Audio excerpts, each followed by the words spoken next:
पुणे शहरातील धनकवडी भागात संभाजीराव साळुंखे हे एक निवृत्त आणि अत्यंत प्रामाणिक बँकेतून निवृत्त झालेले क्लार्क राहायचे.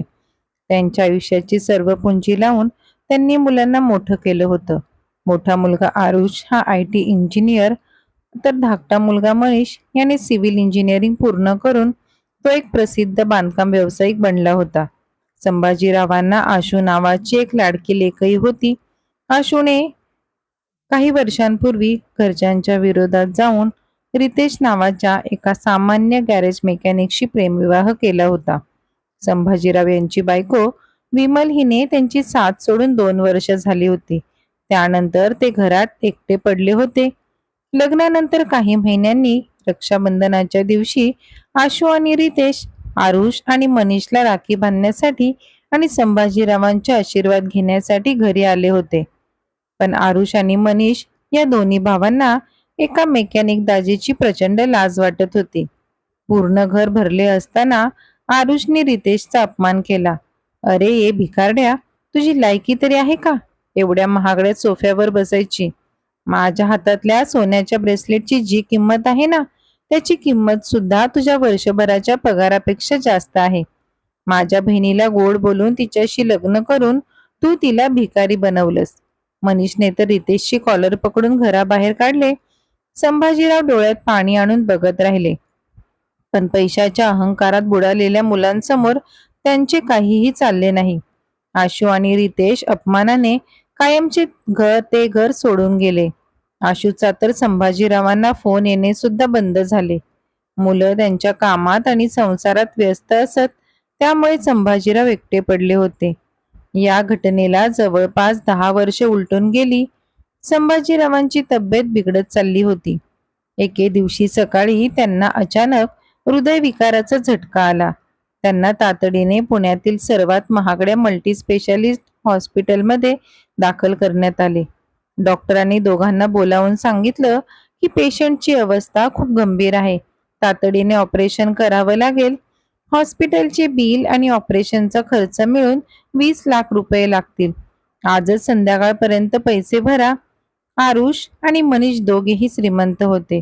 त्यांची आर्थिक बाजू खूपच बळकट होती, पण बापासाठी त्यांच्या दोघांच्याही खिशातून 1 रुपयाही निघत नव्हता. दोघेही हॉस्पिटलच्या कॅन्टीनमध्ये बसून पैसे कसे गोळा करायचे याचा प्लॅन करू लागले.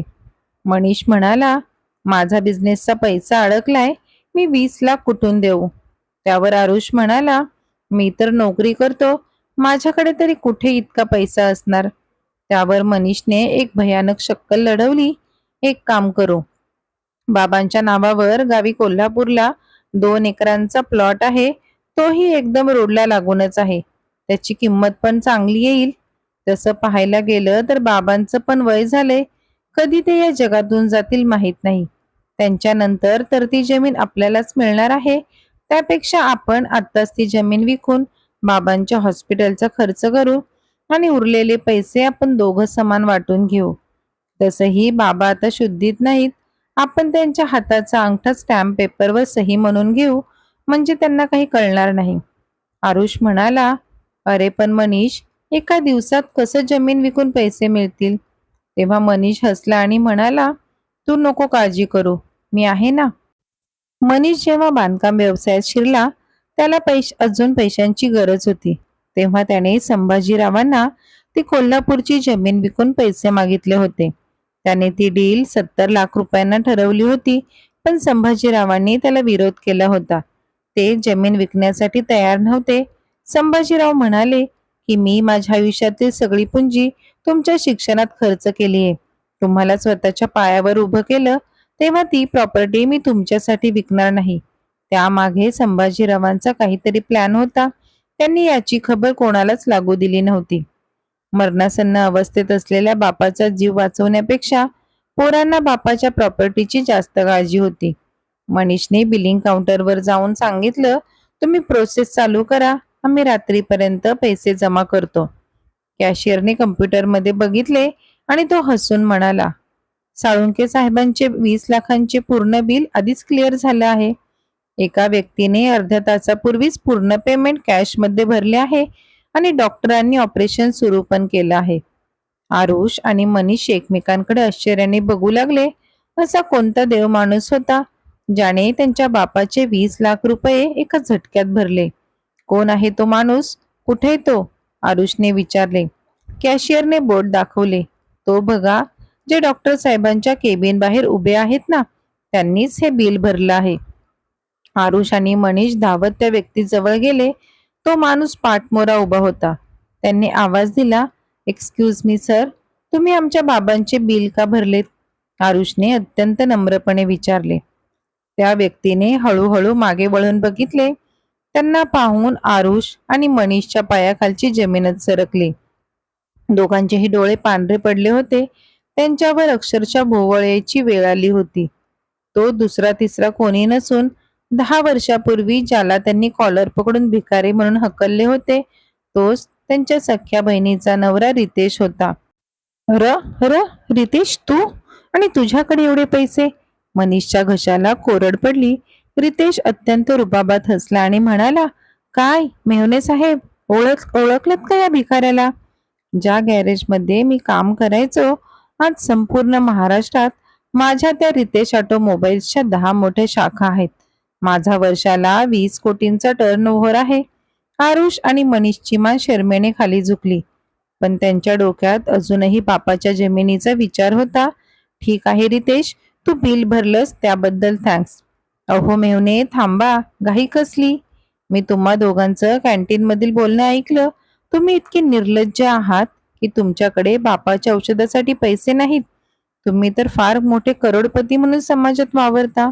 मग ते पैसे तुमच्या जन्मदात्या बापासाठी नाहीत तर मग कोणासाठी आहेत?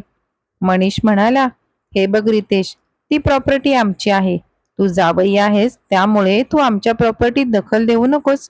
आम्ही बाबांची कोल्हापूरची जमीन विकून तुझे 20 लाख रुपये तुला परत करू.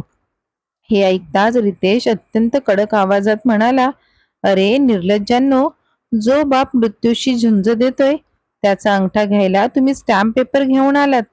पण तुम्ही विसरलात की बाबा वेडे नव्हते, ते एका बँकेत क्लार्क होते.